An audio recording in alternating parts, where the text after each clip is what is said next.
¿Cuántas veces nos hemos preguntado si lo que vimos fue real? Si en verdad alguien nos tocó, si hay alguien caminando por la casa sin que podamos verlo. Hay miles de historias, leyendas, mitos y relatos sobrenaturales alrededor del mundo, y estas son solo algunas de ellas. Mi nombre es Luis Martín, y esto es LM Terror Nocturno. Bienvenidos.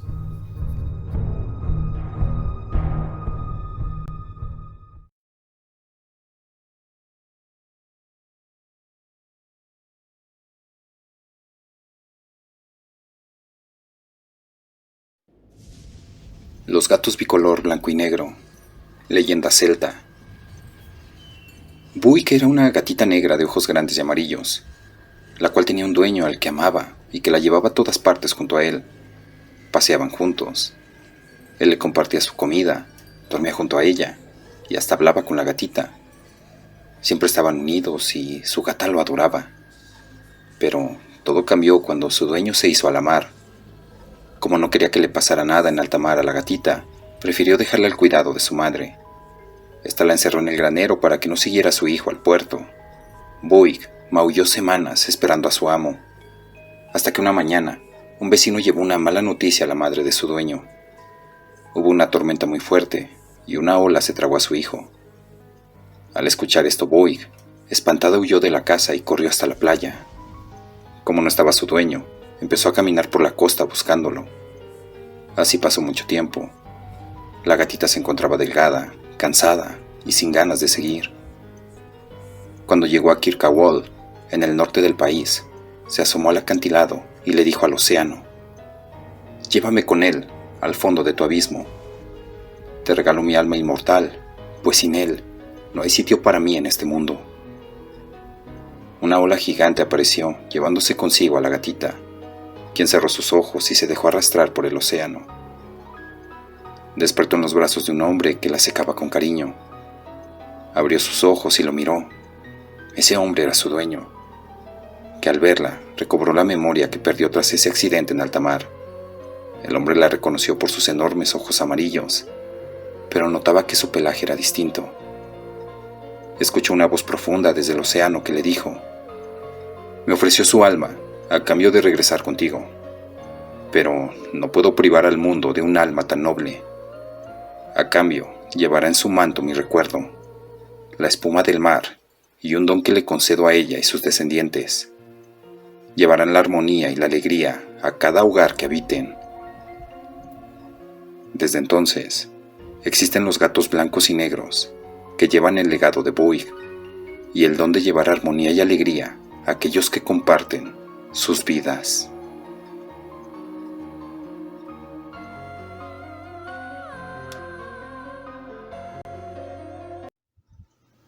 La ciudad de los muertos. No sé dónde estoy. Tengo miedo. Mucho miedo. No recuerdo nada. No sé ni mi nombre. No recuerdo de dónde soy, ni tampoco quién soy. Desperté en un lugar oscuro. Es de noche y hay luna llena. Es lo primero que noto. Tardé en acostumbrar mi vista. Cuando pude ver bien, fue como si estuviera de vuelta al pasado. Estatuas de marfil, lápidas que cuentan historias en sus epitafios, y a lo que mi parecer son mausoleos, con ataúdes y muchas estatuas. No sé por qué estoy aquí, pero me duele mucho la cabeza, y cada que hago algún movimiento brusco, me duelen mis brazos y mis piernas. Me tengo que sostener de lo que está a mi alcance para no caer. Sensaciones extrañas recorren todo mi cuerpo. Me siento observado y cohibido. Escucho sonidos, el viento, susurros débiles. Escucho el maullar de gatos, maullidos agudos. Pareciera que los gatos gritan desesperados. Me causan escalofríos. Al observar mejor el lugar, me doy cuenta de algo. Es un cementerio gigante, lleno de pasillos, callejones. Parece una ciudad fantasmal, completamente vacío. Solo la luz de la luna y algunas velas iluminan el tenebroso lugar. La curiosidad me obliga a caminar. Siento que las estatuas me siguen con la mirada. Reprochan mi intrusión. Entre más me adentro en el cementerio, más se intensifica el dolor. Me debilito. Mi vista se nubla por segundos, pero aún así, no puedo dejar de caminar. Llevo horas caminando por este misterioso lugar. Los malestares desaparecieron, pero se convirtió en algo peor. Ahora veo sombras. Las estatuas se mueven. Los maullidos son mucho más constantes y escandalosos. Los susurros se convirtieron en gritos de dolor y risas macabras. Estoy convencido. Es una pesadilla de la cual quiero despertar lo antes posible. Entre todas esas sombras, veo a un señor al final de un inmenso pasillo, que mira aquel caos con indiferencia.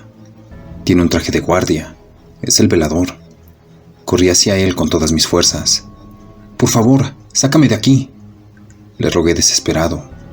Él solo me vio y se dio media vuelta. «Espéreme». Lo seguí por aquellos caminos rodeado de tumbas hasta que llegamos a una gran puerta. Se dio media vuelta y me dijo: «Tú no puedes salir». Eso me confundió. «¿Por qué?», pregunté confundido. «Estás muerto», contestó con simpleza. «Este es tu lugar. Una vez que salga el sol, desaparecerás. Y otra vez llegue la noche, aparecerás como todos los demás». «No es cierto», grité desesperado. No era cierto. «Yo estoy bien». Aquel hombre cruzó la puerta y yo lo seguí. Pero al intentar pasar, sentí como si me quemara. Rápidamente me separé. «¿Lo ves?». Me mostró un espejo. No lo puedo creer. Mi rostro está deformado. Sale algo viscoso de mis cuencas. Mis brazos y piernas están destrozados, y mi piel está desgarrada y pálida. «Tienes que quedarte en la ciudad de los muertos. Es a donde perteneces.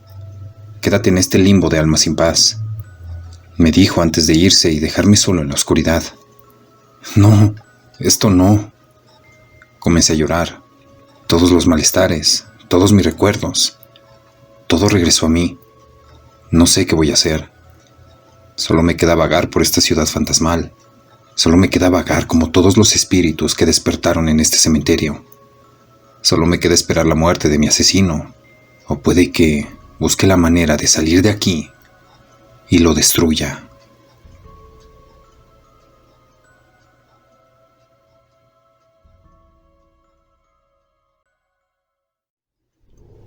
La tumba encadenada de Elota, Sinaloa. En el panteón de Elota se encuentra la llamada tumba encadenada de Elota. Cuenta la historia que esta tumba pertenece a Rosa y Pedro, dos enamorados que vivieron en el poblado a finales de 1890, los cuales compartían un amor prohibido. Se habían enamorado siendo hermanos. Tras intentar tener una relación a escondidas, fueron descubiertos por los horrorizados habitantes del pueblo, quienes como castigo por sus actos, los golpearon y apedrearon hasta la muerte. Tras su muerte, sus cuerpos fueron enterrados en la misma tumba en el panteón local, pero a la mañana siguiente, algo insólito sucedió. Sus cuerpos sin vida fueron encontrados fuera de su tumba, lejos del panteón. Tras este hecho, los lugareños comenzaron a creer que fue el mismo diablo quien los sacó del panteón, por causa de su pecado, para que sus almas jamás descansaran en paz. Para evitar que los cuerpos fueran sacados otra vez por los demonios, los habitantes del pueblo construyeron una tumba llena de cruces y cadenas, con la intención de ahuyentar a cualquier espectro diabólico. Pero se dice que, aunque los cuerpos no volvieron a ser sacados de sus tumbas durante las noches, aún se pueden escuchar gritos desgarradores y cómo se arrastran los cuerpos.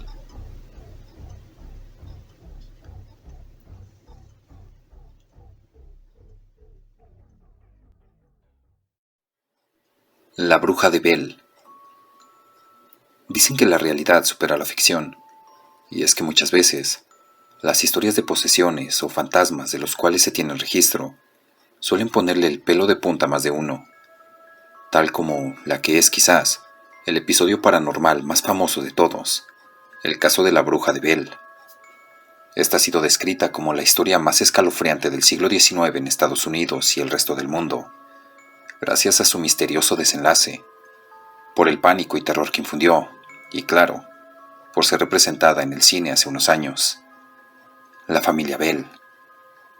La familia Bell, encabezada por el padre John y la madre Lucy, junto a sus 4 hijos varones y su única hija Elizabeth, eran una familia normal de un pequeño pueblo de Tennessee en Estados Unidos. Una familia tradicional, normal como cualquier otra, trabajadores, sanos, amables y muy unidos. Así eran descritos por sus vecinos y gente más cercana.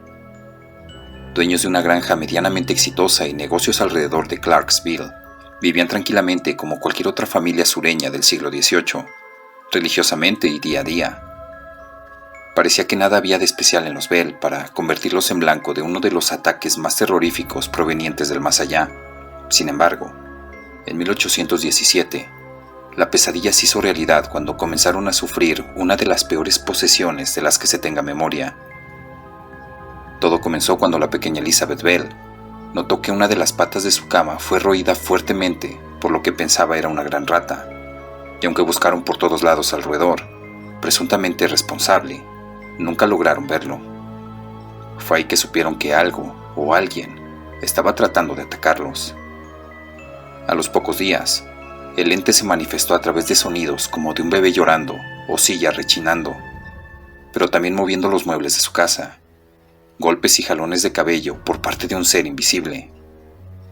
John trató de hacerse cargo de estos ataques para proteger a su familia, pero era difícil luchar contra algo desconocido e invisible, hasta que los pobladores de la ciudad lanzaron su teoría.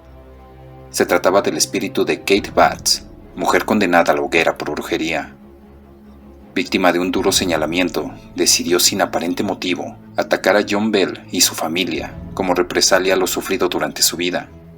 Desde entonces, el fantasma fue conocido como la bruja de los Bell. En un hecho sin precedentes y para sorpresa de todos, el espíritu comenzó a hablar y aseguró que John Bell era su enemigo y lo odiaba como a ningún otro, prometiendo que lo seguiría acosando y asegurando que sus días en la tierra estaban contados.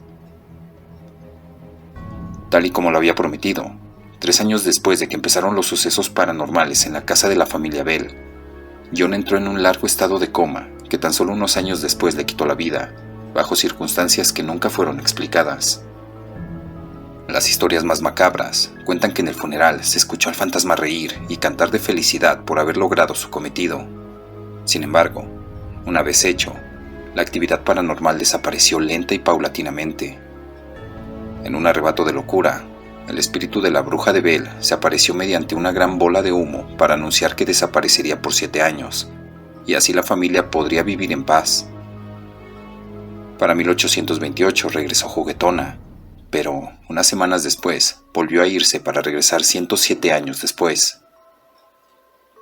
En 1935, un hombre llamado Charles, descendiente directo de los Bell, no reportó ningún suceso extraño. La bruja desapareció sin rastro y para siempre, dejando solo misterio e incertidumbre.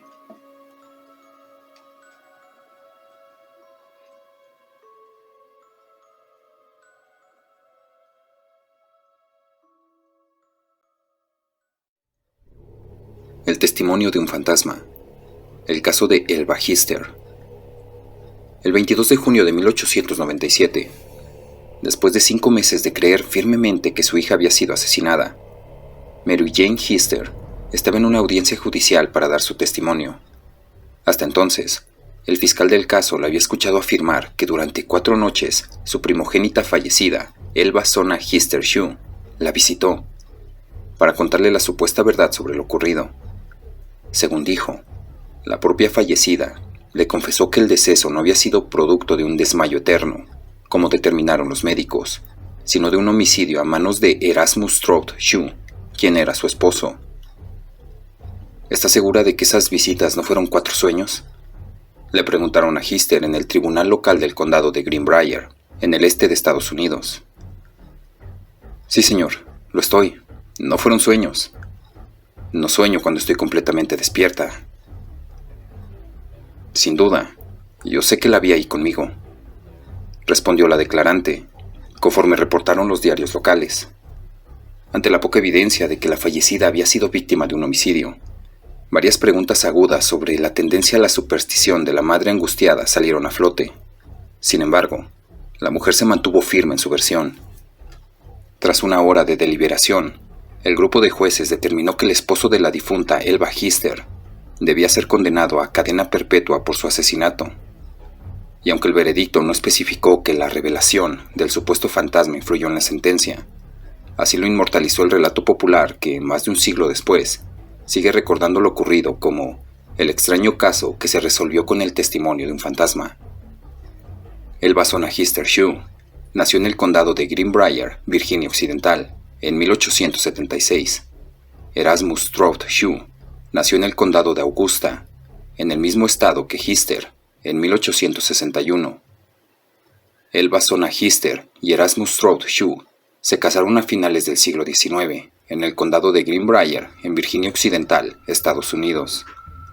Hasta entonces, Erasmus Stroud Shue había enviudado 2 veces debido a muertes prematuras de sus antiguas esposas, según constató la investigación de la autora norteamericana Denise Dates, plasmada en su libro El fantasma de Greenbrier y otras historias extrañas. De ahí que lo sucedido el 23 de enero de 1897 haya resultado excesivamente raro. Según el relato mayoritariamente aceptado, ese día, Stroud Shue se acercó a la casa de Anderson Jones, un menor de 12 años, para pedirle ayuda con su mujer, quien, según habría dicho, estaba enferma. Cuando el pequeño llegó al lugar, una mancha de sangre en la escalera de entrada lo dejó estupefacto. Luego, el cuerpo sin vida de Elba Sonnahister Shue, tendido en el suelo, profundizó su consternación. Aterrorizado, Jones regresó a su casa para hablar con su madre y dar el aviso a un médico del condado. Pero cuando el doctor arribó al hogar de Stroud y Hister, ya no había el mismo rastro de lo ocurrido. De acuerdo con versiones de prensa, en el momento en que el médico llegó, el cuerpo de Elba Hister estaba tendido en la cama de la pareja y ataviado con un traje de sastre. Mientras el galeno intentaba hacer su valoración, según apuntó la escritora Denise Dates, Erasmus Stroud sostuvo la cabeza de la fallecida en su pecho, sin que al parecer permitiera que fuese revisada plenamente. El dictamen médico estableció que la mujer había muerto por causas naturales, un desmayo eterno, en específico. Días después, en el momento del funeral, de acuerdo con la información de Dates, el viudo habría puesto una sábana en el ataúd para supuestamente mantener firme la cabeza de la difunta.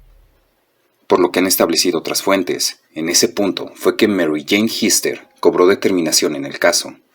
Al parecer, motivada por la incertidumbre, la madre de la fallecida decidió retirar la sábana de la tumba y llevársela para su casa. Se dice que al sumergirla en agua, de la tela brotaron coloraciones rojas. Desde entonces, la idea de que había sido asesinada se instaló en su cabeza, y apegada a su fe religiosa, la mujer empezó a rezar con insistencia. En esos diálogos celestiales, se supone que se habrían dado las 4 revelaciones en las que la fallecida explicó qué fue lo que le pasó. De acuerdo con el relato que Mary Jane Hister dio en los estrados judiciales, su hija fallecida habría aparecido en su habitación, vestida con la misma ropa con la que el pequeño Anderson Jones la había encontrado. El fantasma le dijo que Stroud Shue se había enfurecido porque no le sirvió carne para la cena y la atacó, reportó el diario Washington Post, en un recuento hecho en 2019. Lo más llamativo es que ese pálpito de que una fractura de cuello habría desencadenado la muerte de Elba Sonnahister Shue se confirmó con la especie de autopsia que el fiscal del caso ordenó después de escuchar a la madre angustiada contarle sobre las revelaciones de la difunta. De tal forma, conectado a esos 2 factores, fue que se desarrolló el juicio el 22 de junio de 1897 contra Erasmus Stroud Shue por el supuesto asesinato de la mujer. La primera vez que vino giró la cabeza completamente y me miró como si quisiera que yo supiera todo al respecto.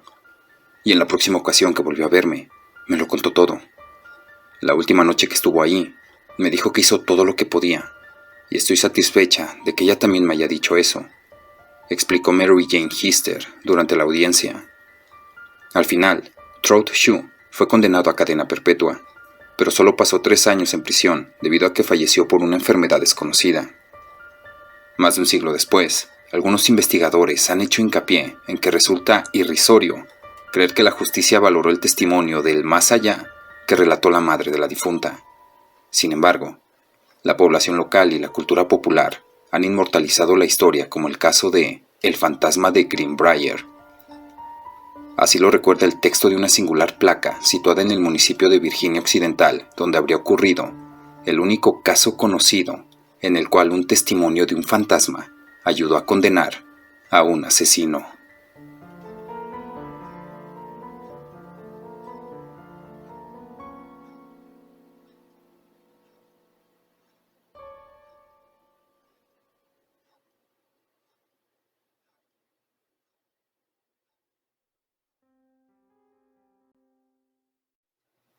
El misterio de Lurancy. Lurancy Benham nació en abril de 1864 en Milford, un pequeño pueblo de Watseka, en el este de Illinois. Tuvo una infancia normal y corriente hasta los 13 años. Entonces, en julio de 1877, dijo a su familia: «Anoche había gente en mi habitación y me llamaron, Rancy, Rancy, y sentí su aliento en mi cara». Unos días después, Lurancy tuvo una convulsión y anunció que podía ver seres sobrenaturales, como ángeles, y personas que ahora estaban fallecidas, pero que ella había conocido. Su angustiada familia buscó ayuda médica y se sintió agradecida cuando sus amigos, el señor y la señora Ruff, le recomendaron al doctor E.W. Stevens, de Janesville, Wisconsin. El 3 de enero de 1878, el señor Ruff llevó a Stevens a la casa de los Benham. Lurancy se había vuelto más perturbada y parecía tener una continua lucha interior. Con gran dificultad, Stevens calmó a la niña. En eso, ella le dijo entonces que quién era ese espíritu llamado Mary Ruff, el cual estaba ahí. El señor Ruff exclamó: «Esa es mi hija Mary Ruff. ¿Por qué? Está en el cielo desde hace 12 años». Lurancy respondió que el espíritu de Mary Ruff quería saber si querían que fuera. «Sí, que venga. Estaremos encantados de que venga», contestó el señor Ruff. Mary Ruff había muerto en julio de 1865, a la edad de 18 años, habiendo sufrido de una enfermedad durante toda su vida. Ahora, le parecía al señor y la señora Ruff que su hija había regresado de la tumba y se había apoderado del cuerpo de Lurancy. De hecho, Lurancy daba todas las señales de ser Mary Ruff y suplicaba constantemente que le permitieran volver a casa con sus padres. El 11 de febrero, Mary Ruff se trasladó a la casa de los Ruff. Durante 3 meses, se comportó exactamente como si fuera la hija fallecida de los Ruff, reconociendo inmediatamente a sus amigos, familiares, ropa y pertenencias. También recordaba decenas de acontecimientos de su pasado, muchos de los cuales habían ocurrido hasta 25 años antes. Cuando los Benham la visitaban, Mary Ruff se comportaba como si Lurancy hubiera surgido. El 7 de mayo, la personalidad de Lurancy volvió a emerger. Se sentó de nuevo y preguntó: «¿Dónde estoy?». «Nunca estuve aquí antes», suplicó que la llevaran a casa. Pero 5 minutos después, la personalidad de Mary Ruff volvió a tomar el control. Entre el 7 y el 21 de mayo, este desplazamiento temporal de Mary por Lurancy se produjo varias veces. Finalmente, Mary anunció que era el momento de que Lurancy regresara y se despidió de su familia y amigos. Lurancy fue acogida de nuevo en su familia y se instaló felizmente. De vez en cuando, la personalidad de Mary emergía, pero solo brevemente, y Lurancy pudo llevar una vida normal. El caso de la maravilla de Watseka, como se conoció el caso de Lurancy Benham, llamó la atención del Dr. Richard Hudson, un investigador notoriamente escéptico de los fenómenos psíquicos. Lo estudió detenidamente en 1980 y llegó a la conclusión de que no había forma de que el extraño caso pudiera explicarse por ningún medio normal. O bien Mary Ruff había regresado de entre los muertos para poseer el cuerpo de Lurancy Benham, o bien Lurancy había desarrollado una personalidad secundaria que utilizaba poderes psíquicos para obtener detalles sobre la vida pasada de Mary Ruff. El caso de la maravilla de Watseka sigue siendo un misterio hasta el día de hoy.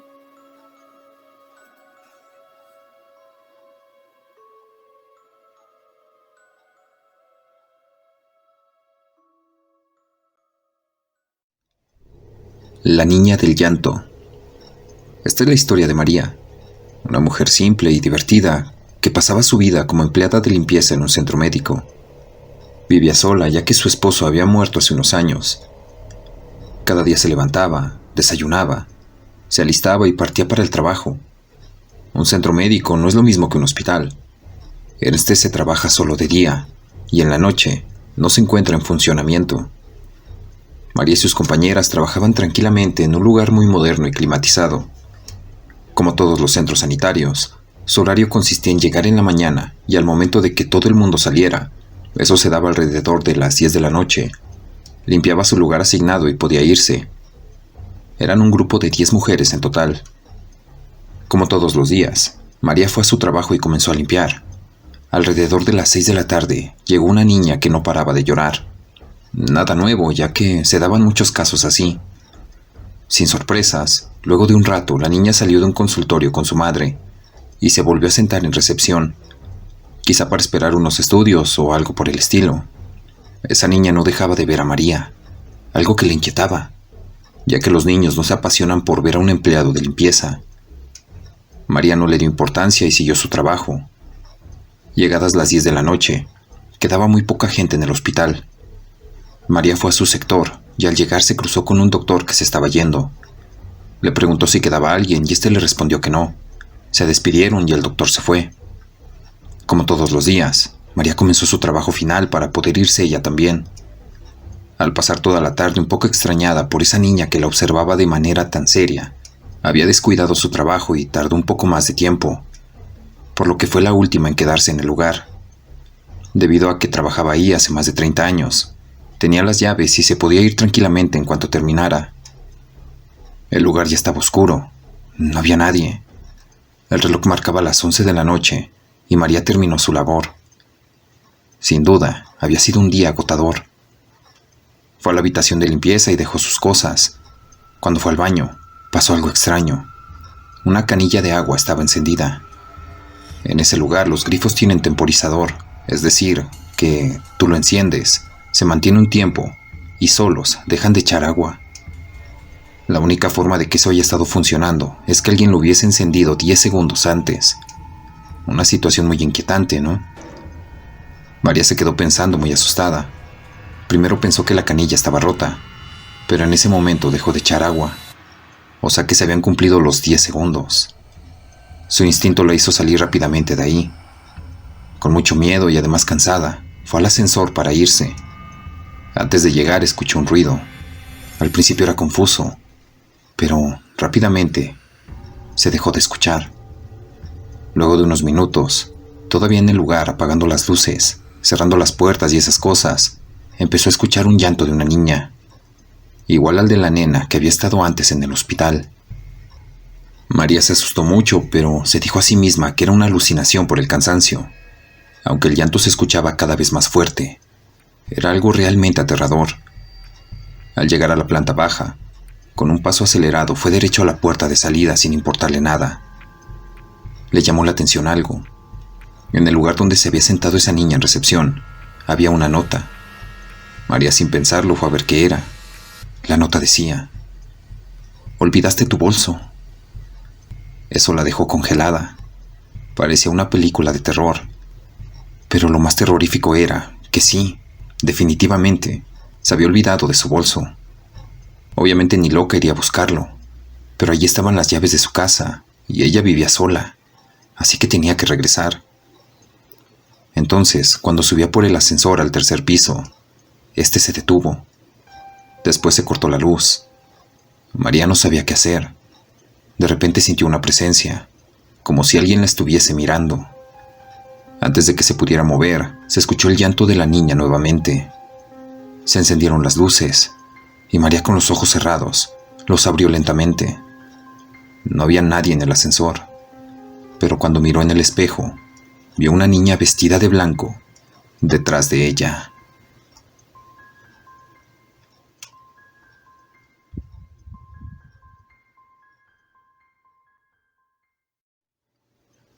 La mano en la reja, Morelia, Michoacán. La mano en la reja es la leyenda más famosa de Morelia, Michoacán, y tuvo lugar en una casona ubicada sobre la calzada de Fray Antonio de San Miguel. En esta leyenda se cuenta la historia de Leonor, una joven que sufrió las consecuencias de la crueldad de su madrastra. La historia comenzó en España. Ahí, don Juan Núñez de Castro, un joven poderoso y acaudalado, conoció a doña Leonor del Paso. Desde el primer momento, los dos quedaron profundamente enamorados el uno del otro. Poco tiempo después, decidieron casarse y luego tuvieron a su primera y única hija, la pequeña Leonor. Sin embargo, para desgracia de la familia, doña Leonor murió una semana después de que la bebé naciera. A pesar del dolor que don Juan sentía, decidió que él necesitaba una esposa y su hija una madre. Así que don Juan volvió a las tertulias y ahí conoció a doña Margarita, quien parecía ser una buena mujer. No obstante, pasaron los años, y aunque los negocios de don Juan no andaban bien, Leonor se había convertido en una joven de belleza extraordinaria. Debido a esto, doña Margarita comenzó a sentir celos y envidia de la muchacha. Todo empeoró cuando, por problemas económicos, don Juan decidió mudarse junto con su familia a la ciudad de Valladolid, ahora Morelia. Ahí logró acrecentar significativamente su riqueza, aunque el trabajo lo absorbía por completo. Don Juan debía viajar por largos periodos a Guanajuato.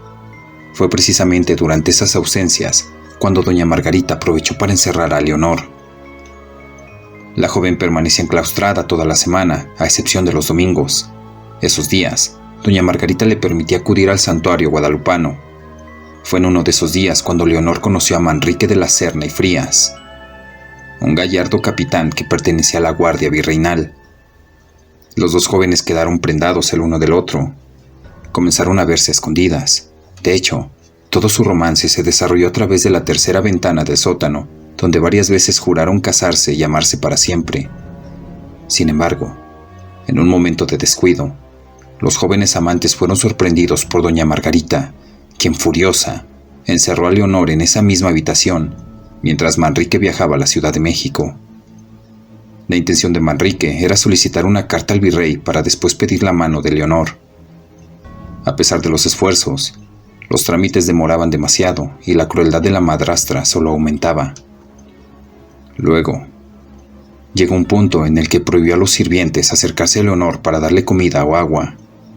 Esto causó que, en un momento de desesperación, Leonor rompiera uno de los maderos que daban al exterior. Desde ahí, Leonor pedía a quien pasara un poco de pan o agua. La gente comenzó a sospechar sobre el encierro de Leonor. Sin embargo, doña Margarita se dio cuenta y tapizó la ventana. Además, se libró del asunto diciendo que eran habladurías de la gente chismosa y argumentando que Leonor estaba de viaje. Cabe señalar que doña Margarita no podía ser investigada, pues se trataba de una dama de la alta sociedad. Después de algún tiempo, por fin regresaron a Valladolid don Juan y don Manrique. Al encontrarse, el joven le extendió la carta para pedir la mano de Leonor a don Juan.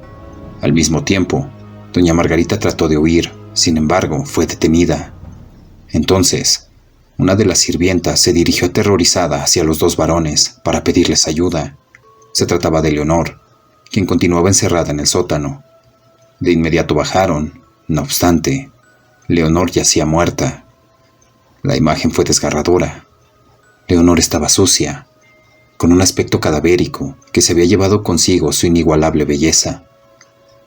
Los dos hombres estaban devastados, aunque aún así decidieron que se llevara a cabo la boda. Leonor y Manrique se casaron en el lugar que los había unido, el santuario guadalupano. Después, velaron a Leonor a los pies de la tercera ventana del sótano, y al día siguiente, el joven Manrique llevó el cuerpo de su amada al último árbol de la calzada y ahí la enterró. Contrario a lo que pudiera pensarse, la historia no terminó ahí. Algunas personas han asegurado que después de las 8:30 de la noche es posible ver una mano cadavérica que sale de la tercera ventana del sótano. Esta aparición es acompañada de una voz que dice, con un tono desgarrador: un poco de agua o un pedazo de pan, por el amor de Dios, que me estoy muriendo de hambre.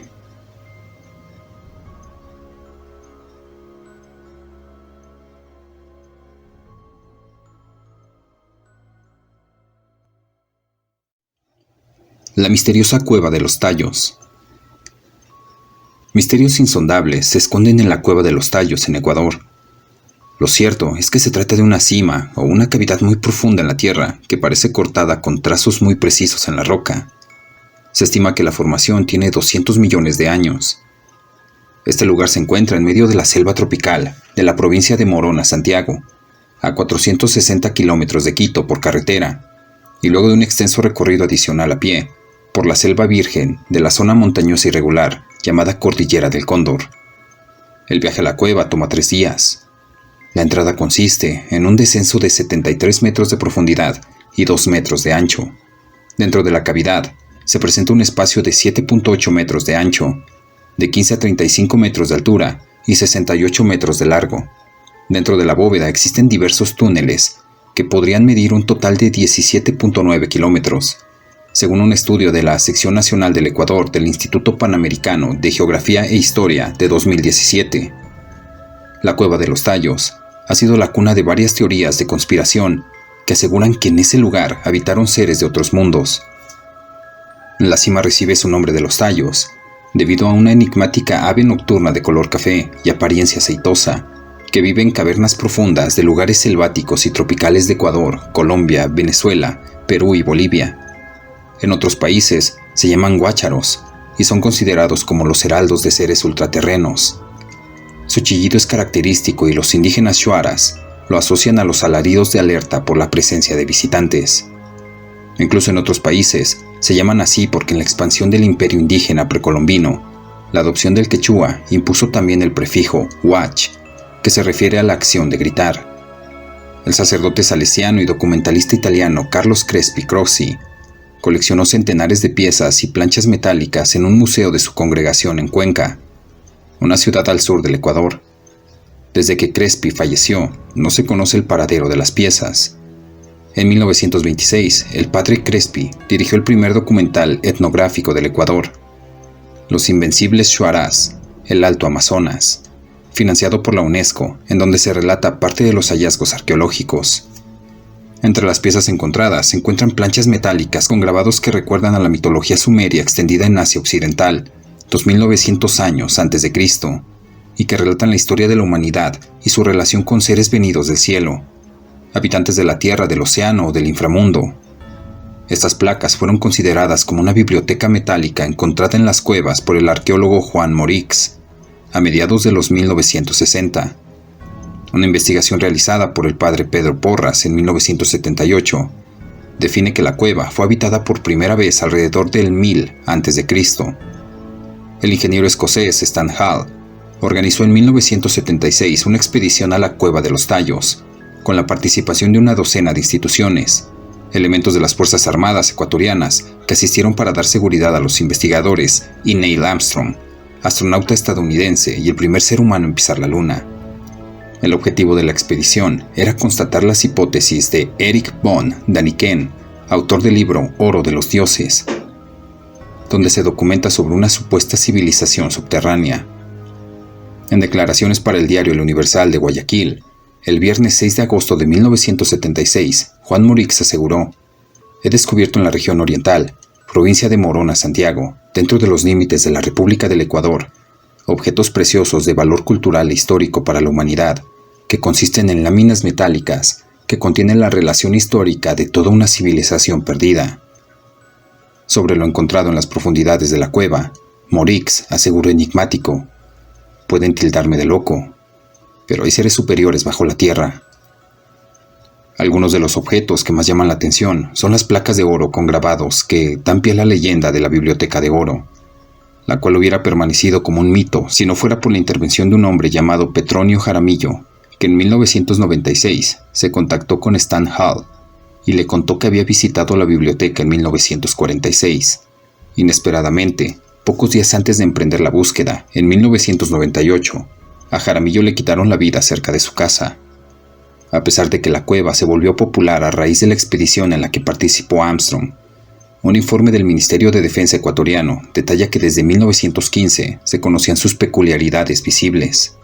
De acuerdo a la información publicada en el diario El Universo en 1976, una de las particularidades de la cueva son los bloques que conforman sus paredes y techos y que han sido construidos a más de 300 metros bajo tierra. Los misterios de la Cueva de los Tallos han sido comparados con las líneas de Nazca. Al existir cuestiones sin resolver, algunos investigadores sugieren la realización de nuevas expediciones científicas que puedan revelar los secretos de los tallos.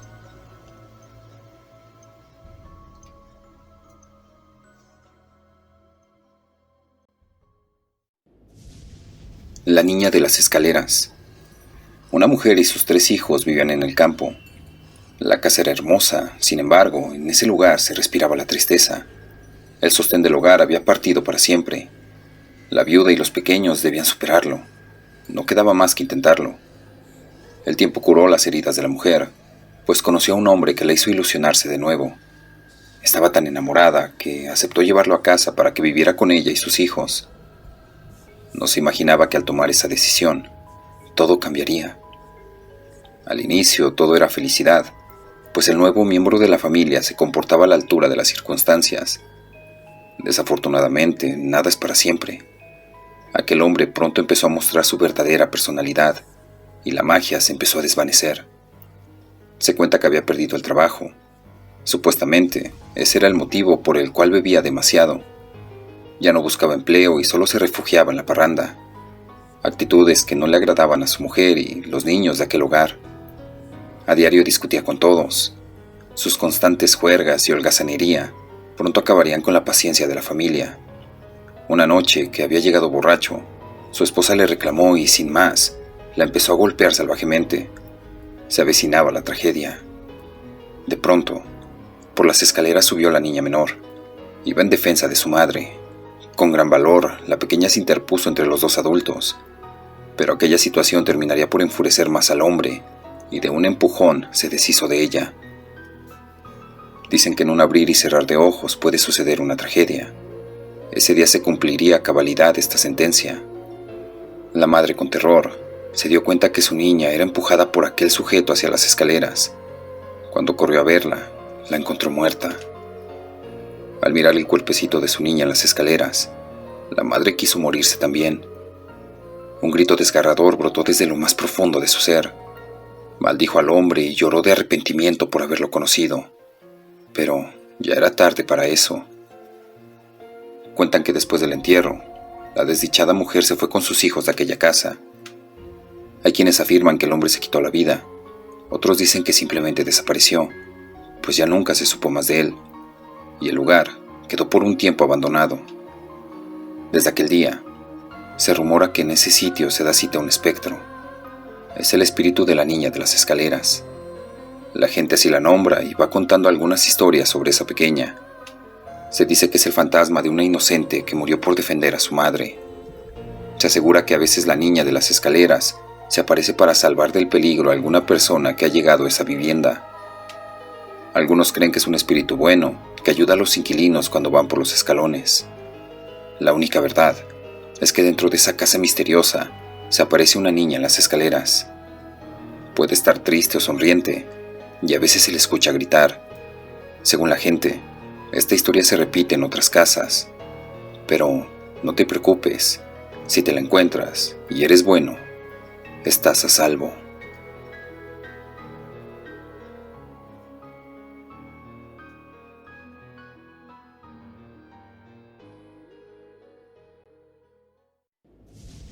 El devorador de pecados. Un cuerpo yace cubierto por una sábana en una pequeña habitación a oscuras. A su lado parpadea una vela. La familia observa mientras un desconocido de túnica y capucha negra reza en voz baja a su lado y después toma un trozo de pan y lo come en silencio.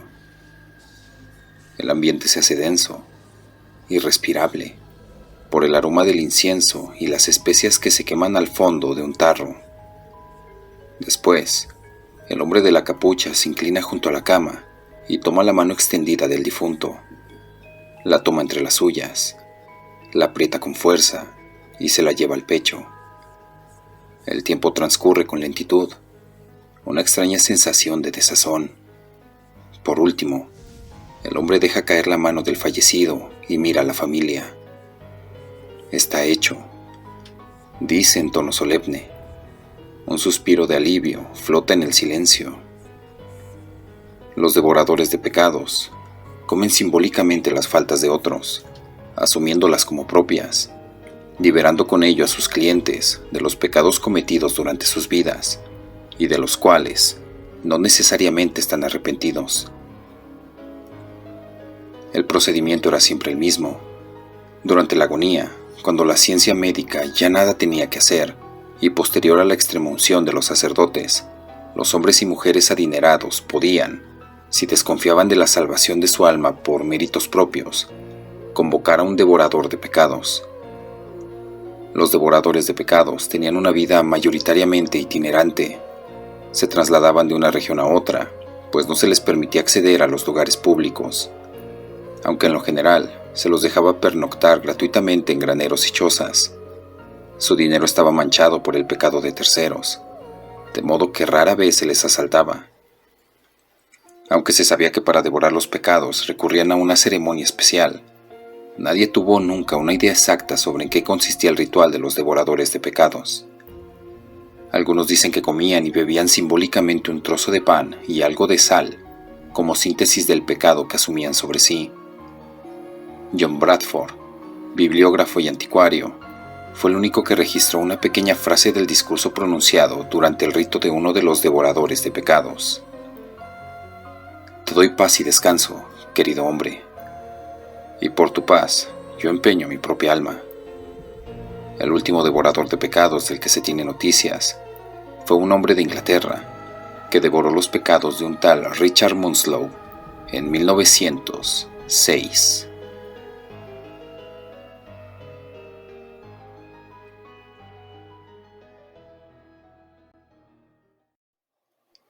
Experiencia de un trailero, la Santa Muerte. En ocasiones tratamos de seguir una creencia solo porque algún familiar o amigo la profesa, pero no llegamos a comprender de qué se trata, y mucho menos llegamos a sentir fervor por ella. Quizás la mejor manera de creer en algo o en alguien sea en base a la experiencia, teniendo como valor principal la honestidad, y no solo pedir lo que nos conviene. La siguiente historia la vivió Isidro, quien es trailero desde hace 20 años y ha recorrido prácticamente toda nuestra República Mexicana.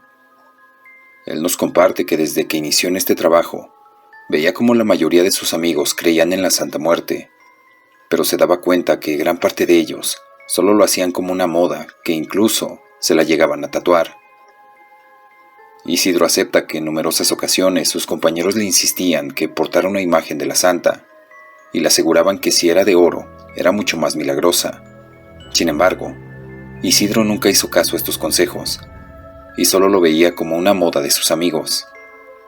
Todo parecía normal hasta que en una ocasión vio un aparatoso accidente de una camioneta familiar en la carretera, y más adelante, una mujer de negro le hizo la parada, a lo que él se detuvo y permitió que ella abordara.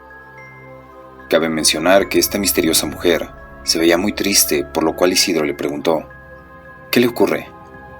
A lo que ella le respondió, no te preocupes, no es nada, solo que aún no puedo acostumbrarme a ver morir y tener que llevarme a niños, pero todos tienen una línea de vida, y cuando esta termina, no hay nada más que hacer, me los tengo que llevar. Ante estas palabras, Isidro nos asegura que no le dio importancia, ya que su cansancio no le permitió comprender el contexto, e incluso solo recuerda que metros más adelante se orilló y se quedó profundamente dormido, para jamás encontrar a esta mujer al despertar. Sin embargo, después de este acontecimiento, a él se le metió la idea de que esa mujer era la mismísima muerte, a lo que cada vez que sentía temor por alguna situación, se encomendaba a ella con gran fervor e incluso nos platica que le ponía sus manzanas en un pequeño altar que tenía en su propio tráiler. Pasaron algunos años y él solo le pedía a la muerte que lo cuidara, pero siempre ponía en primer lugar a Dios en sus plegarias. Isidro nos deja en claro que nunca se volvió fanático de la Santa, pero él estaba seguro que aquella mujer de la carretera era ella misma. Finalmente, en una ocasión en un puesto de artesanías, había visto una imagen de la Santa en acero, la cual le llamó mucho la atención y no dudó en adquirirla. Lo más impactante es que esa misma noche iba rumbo a Puebla y justo pasando las cumbres de Maltrata, se le cerró una camioneta con hombres armados, quienes de inmediato lo encañonaron, a lo que él respondió acelerando su pesada unidad y solo escuchó las detonaciones contra él, sintiendo un fuerte dolor en el pecho. Pensó que lo habían herido de muerte, pero no dejó de acelerar hasta que llegó a un acotamiento y se revisó, llevándose una gran sorpresa al ver que la imagen de la Santa estaba prácticamente desfigurada a causa de aquel impacto que le hubiera quitado la vida. Solo rozones de bala y prácticamente su cabina llena de orificios habían sido el resultado de ese suceso. Sin duda alguna, la muerte le había salvado la vida. Isidro nos asegura que, después de este trágico acontecimiento, soñó a la mujer que había encontrado en la carretera y le dijo: «Yo hice que compraras la imagen, porque en ti primero nació el fervor hacia mí, y todavía no te debía llevar. Aún no es tu tiempo». Nuestro amigo trailero nos comparte su experiencia con gran emoción, ya que nos asegura que él no creía en nada paranormal. Como bien dicen, hasta no verlo, no creerlo.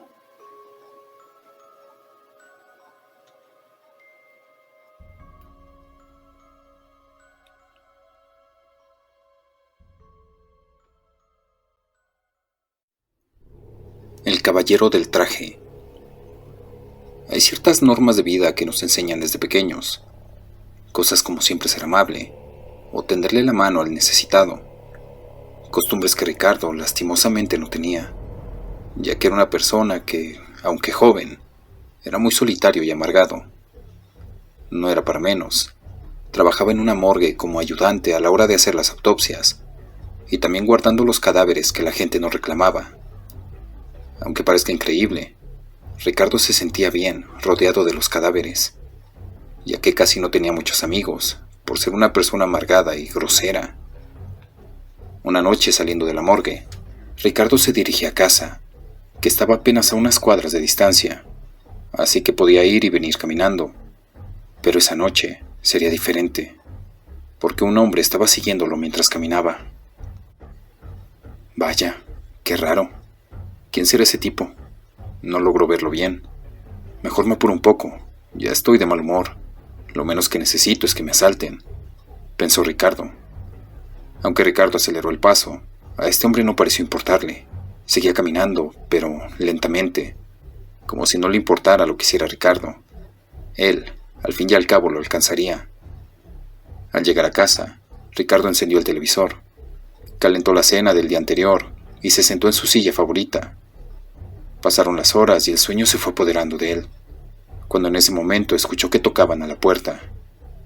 ¿Pero quién demonios me llama a esta hora? Por eso prefiero estar en la morgue. Ahí nadie me molesta.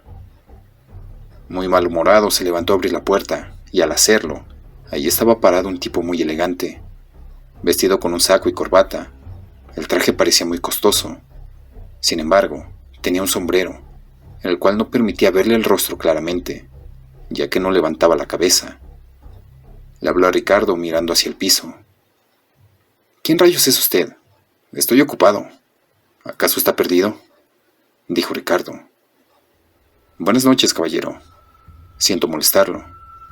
No voy a demorarlo. Solo le quiero hacer una pregunta, y dependiendo de su respuesta, le haré una propuesta». «¿Está usted loco? ¿Qué quiere?». «Caballero, tengo mucha hambre. Hace más de un mes que no como nada, ni tampoco he bebido. ¿Podría usted, por favor, dejarme pasar a su casa y comer algo de su cena? Se lo agradecería mucho».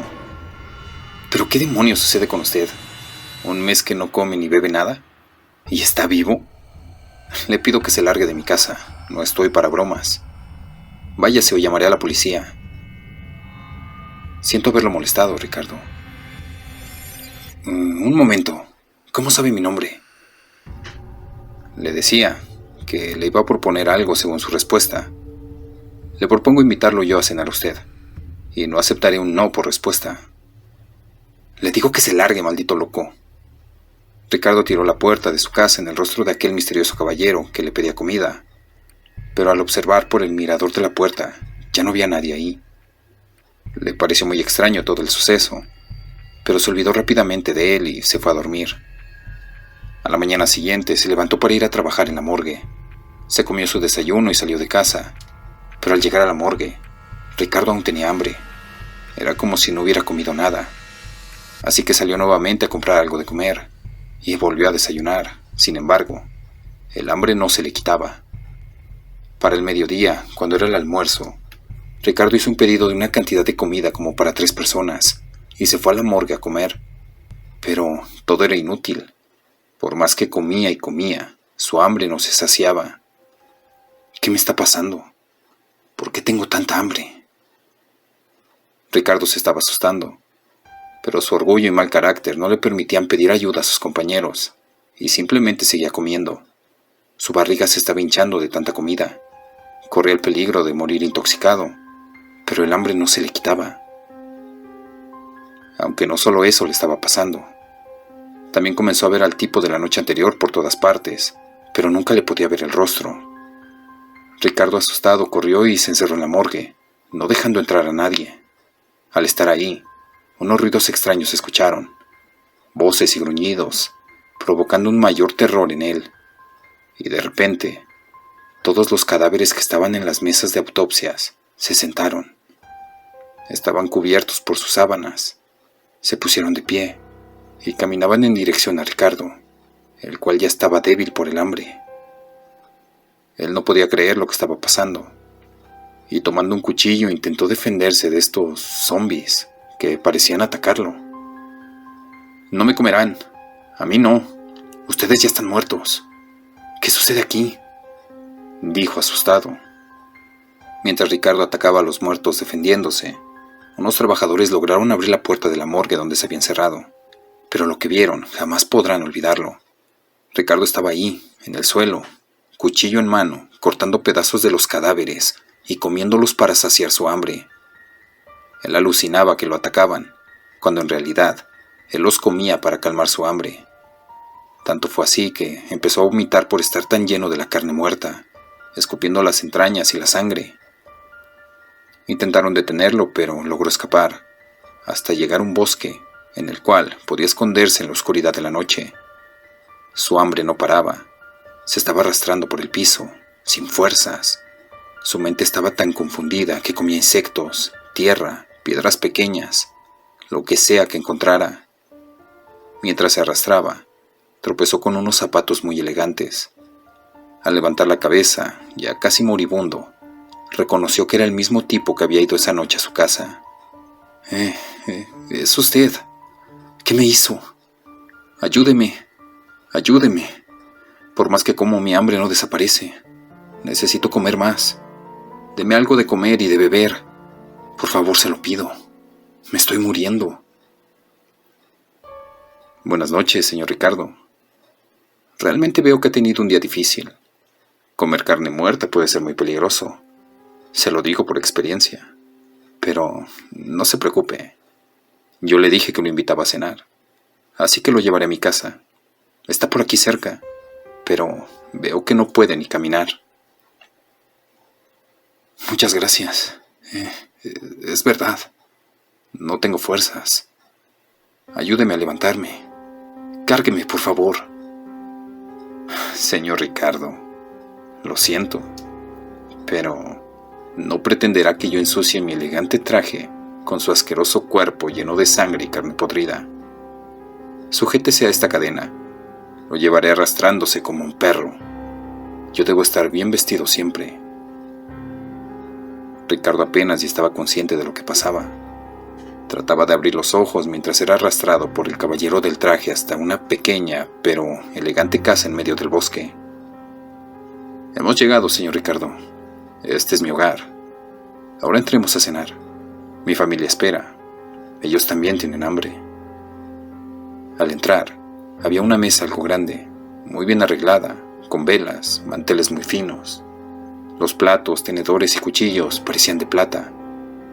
Todo era muy refinado, pero sentados en la mesa estaban una dama muy elegante, con el rostro cubierto, y una chica adolescente, también con el rostro tapado. Por favor, comida. Quiero comida», decía Ricardo. El caballero del traje solo sonrió al escuchar a Ricardo. Lo levantó con gran fuerza y lo puso sobre la mesa para dirigirse a él. «Ya no necesitará comer, Ricardo. Usted me negó comida y agua. Ahora, su carne que aún está viva será nuestra comida, y su sangre, nuestra agua.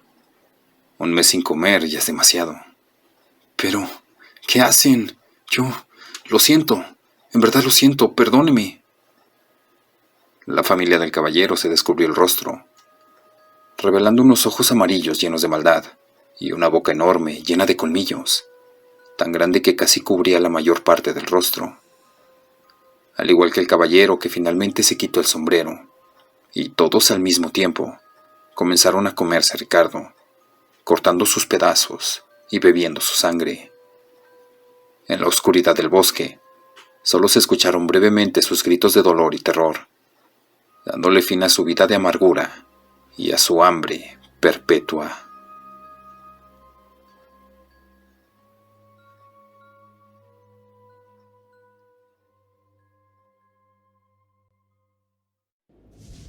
«29 de septiembre. Inicia el regreso de los muertos». El 29 de septiembre, día de San Miguel Arcángel, es la primera ofrenda para recibir a los muertos. Se copalea la casa y se ruega al Señor que les permita a los muertos bajar a su fiesta y acompañarnos. La segunda ofrenda es el 18 de octubre, día de San Lucas. Se ruega que se dé permiso a quienes murieron en desgracia, con violencia, traicionados o que hubieran cometido alguna falta. El 28 de octubre, día de San Judas Tadeo, es cuando se empiezan a realizar las compras de veladoras para ofrendar a este santo. Además, se inician los preparativos de la fiesta. El 30 de octubre, se prepara todo para la celebración que está en vísperas de iniciar, por lo que muchos ya elaboran el altar en este día para colocar las ofrendas al día siguiente. El 31 de octubre, inicia la celebración con las ofrendas dispuestas para los niños y angelitos. Se ha de hacer el camino de pétalos de flor de muerto para la llegada de los infantes difuntos. El día 1 de noviembre es el día de todos los santos, porque los niños han muerto sin pecado y se considera que son santos. Se habrá dispuesto en el altar tamales de dulce, golosinas, chocolate, pan y fruta. El día 2 de noviembre es Día de los Fieles Difuntos. Es la celebración grande en general. En el altar se colocan tamales de chile, bebidas que gustaban a los adultos, frutas, pan, cigarros y ofrendas diversas.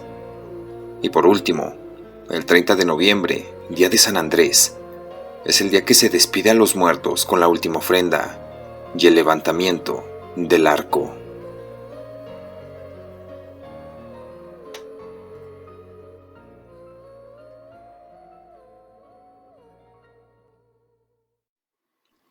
La viejita de la funeraria.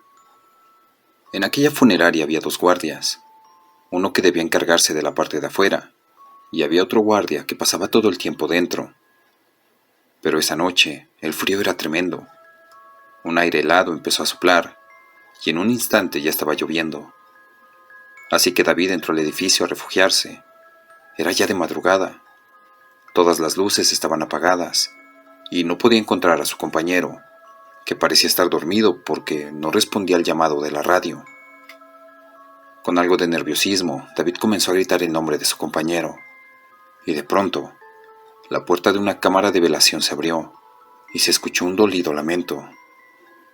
El pobre hombre ya estaba listo para correr, al escuchar que unos pasos se acercaban, y una sombra empezaba a asomarse. Pero para su tranquilidad, era solamente el otro guardia, que venía estirándose y balbuceando después de un buen sueño. Los dos se rieron un rato. Gerardo volvió a la sala donde descansaba, pero en un instante volvió a salir pálido y asustado, diciendo que había una viejita sentada en el sillón. Los dos fueron juntos, encendieron las luces y efectivamente, allí estaba, mirando fijamente un ataúd. Gerardo quedó muy sorprendido porque ni siquiera sabía que ahí había un cajón. No vio que alguien se acercara a velar, y siempre estuvieron las luces apagadas. Todo el tiempo que durmió ahí, ni siquiera se percató de la anciana. La funeraria ya había cerrado, no se suponía que estuviera ahí. Intrigados se acercaron a averiguar, pero antes de preguntarle algo, ella les dijo: «Preséntenle sus respetos al difunto». Los 2 hombres avergonzados fueron hasta el ataúd, y vieron que quien descansaba en él era la misma viejecilla del sillón, que con una tristeza profunda en el rostro les pedía que la acompañaran esa noche a velarse a sí misma porque todos los demás la habían olvidado.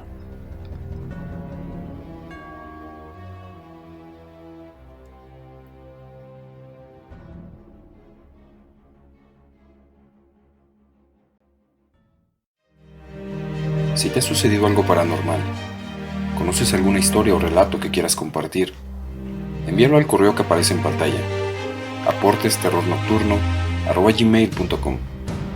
También puedes enviarme fotos o videos paranormales que te gustaría que publicara en próximos videos. No olvides suscribirte, compartir, dar like y activar la campanita de notificaciones. Esto fue LM Terror Nocturno. Hasta el próximo video.